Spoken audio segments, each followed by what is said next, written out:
حضرت یک سوال داشتیم در مورد عید. در روزهای عید خانه به خانه گشتن و سوره خواندن، یعنی که برای هر یک خانه وقتی که میریم یک سوره میخونیم. آیا همی بگیم این بدعت هست یا که نه؟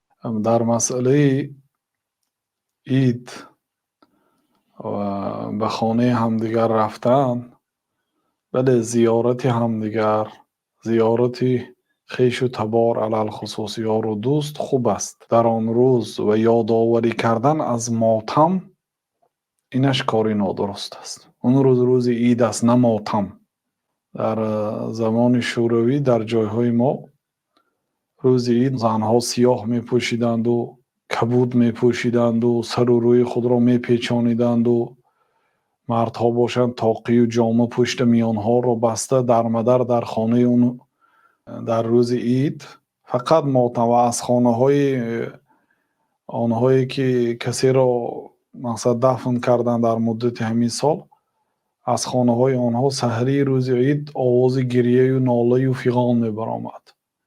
وای فلانی و وای پدرم و وای مادرم. یعنی اینو بینید که دشمنای اسلام آمدند جشن و عیدهای خودشون بر بالای ما تحمیل کردند. روزای عیدی خداشون برای ما عیدی رسمی کردند.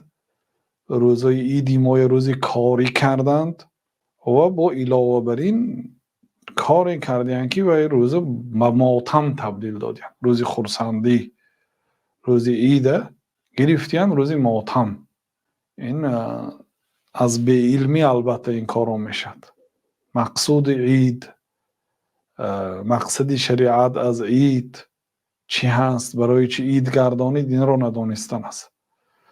بنابراین روز عید است، روز خاوری از ماتم نیست.